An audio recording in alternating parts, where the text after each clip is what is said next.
जय श्री गणेश। नमस्कार, मैं आचार्य संजय द्विवेदी।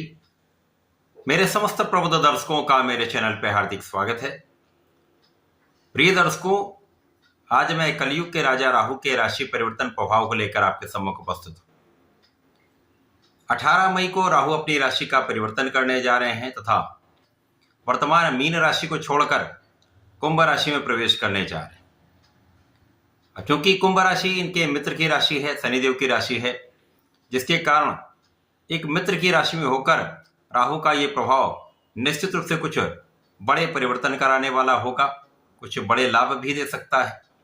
परंतु जैसा आप सबको पता है कि राहु एक नैसर्गिक रूप से विषाक्त ग्रह है, नैसर्गिक रूप से नकारात्मक ग्रह है। इस गुण का भी समस्त प्रभाव प्राप्त होने वाला है।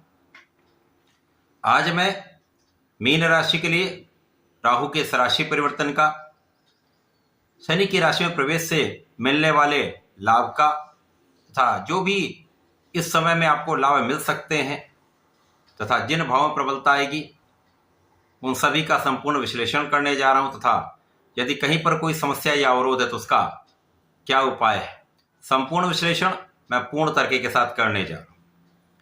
प्रिय दर्शकों, इस राशिफल को आप अपने लग्न तथा राशि दोनों के अनुसार देख सकते हैं।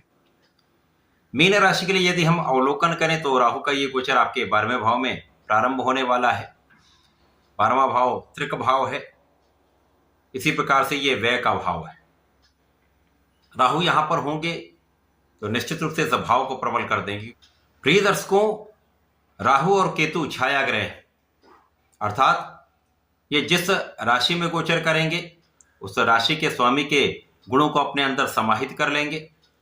इसी प्रकार से इनका जिन जिन भाव पर प्रभाव होगा, जिन राशि में इनका दृष्टि प्रभाव होगा अथवा जिन ग्रहों के साथ इनका युति प्रभाव अथवा दृष्टि प्रभाव बनेगा, उनके गुणों के अनुसार ये अपने फल को संपूर्ण रूप से प्रदान करते हैं।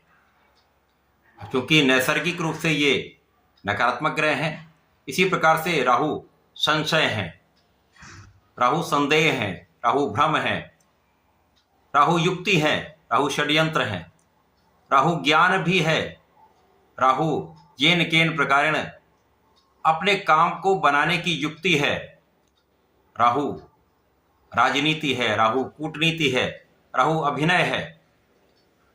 राहु एकमात्र ऐसे ग्रह हैं जो क्षण भर में रंक से राजा बना सकते हैं, इसी प्रकार से राजा से रंक भी बना सकते हैं। ये जो भी देते हैं छप्पर फाड़ के देते हैं, चाहे वो धन हो, यश हो, मान सम्मान हो, सुख संपदा हो अथवा कष्ट हो, सभी कुछ बड़ी मात्रा में प्रदान करते हैं। अब मीन राशि के लिए 12वें भाव में इनका गोचर होगा, जहां पर ये 1.5 वर्ष के लिए गोचर करेंगे। व्यय भाव में होकर इस भाव को प्रबल कर देंगे, अर्थात यहां पर आपका व्यय बढ़ने वाला है। इस पूरे समय में आपकी अनावश्यक यात्राओं में आपका व्यय हो सकता है, स्वास्थ्य में कुछ व्यय हो सकता है, बिना कारण के कार्यों में आपका व्यय हो सकता है, कानूनी समस्याओं में आपका कुछ व्यय हो सकता है, बिना कारण के वाद विवाद के कारण कुछ व्यय की यहाँ पर अधिकता रहने वाली है। इस समय में आपको अपने स्वास्थ्य का ध्यान रखना चाहिए, किसी भी प्रकार के विवाद में पड़ने से बचना चाहिए। राहु का प्रभाव आपके सुखों में कुछ वृद्धि का योग बनाने वाला है, सुख साधन आपके बढ़ सकते हैं, भूमि भवन वाहन का आप लाभ ले सकते हैं। परंतु इस समय में आपके माता के स्वास्थ्य में कुछ समस्या होने का भी योग है, अतः इस समय में आप अपनी माता का भी ध्यान रखें। इसी प्रकार से माता से कुछ क्लेश अथवा कुछ दूरी की भी संभावना दिखती है।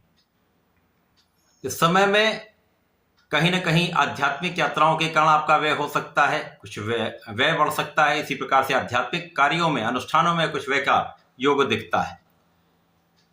आध्यात्मिक यात्राओं से, पूजा पाठ से आपका मन संतुष्ट रहेगा। इस समय में आप कुछ ज्ञान प्राप्त कर सकते हैं, परंतु इस समय में अचानक कुछ स्वास्थ्य की समस्या भी हो सकती है। पेट से संबंधित कुछ रोग यहां पर आपको परेशान कर सकते हैं।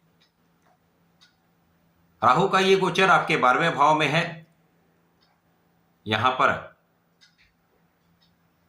जो जातक विदेश जाने का प्रयास कर रहे थे, विदेश जाकर नौकरी करना चाह रहे हैं, व्यापार करना चाह रहे हैं अथवा विदेश से संबंधित होकर किसी कार्य में जाना चाह रहे हैं, तो ये काम आपका सफल हो सकता है।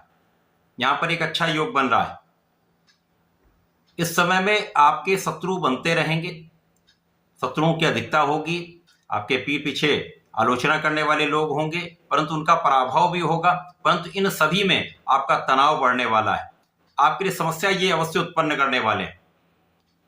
अंततः विजय आपकी होगी, परंतु समस्या जिसके कारण आपका तनाव भी होगा, शारीरिक कष्ट भी होगा, मानसिक कष्ट भी होगा तथा आर्थिक कष्ट भी यहां पर आपको होगा। तो राहु का मीन राशि के लिए आपके 12वें भाव में गोचर बहुत अच्छा प्रभाव देने वाला नहीं है। यहाँ पर समस्याएं होंगी, उनका निराकरण भी होगा, परंतु यह समय आपके लिए तनाव का रहने वाला है। इस पूरे समय में आपको नियमित रूप से भगवान संकट मोचन की शरण में रहना चाहिए। नित्य हनुमानाष्टक तथा हनुमान चालीसा का पाठ करें। प्रत्येक मंगल शनिवार को बजरंग बाण का यदि संकल्प लेकर 7 बार पाठ करते हैं तो समस्याएं कम होंगी, आपके कष्टों का समापन होगा। तथा गुरुदेव बृहस्पति के मंत्र का जप करें अथवा ओम नमो भगवते वासुदेवाय का यदि जप कर लेते तो विशेष लाभ प्राप्त होंगे, समस्याएं भी कम होंगी, आपको इस समय का लाभ आप प्राप्त कर पाएं। तो ऐसा करके इसका लाभ लें। धन्यवाद, नमस्कार।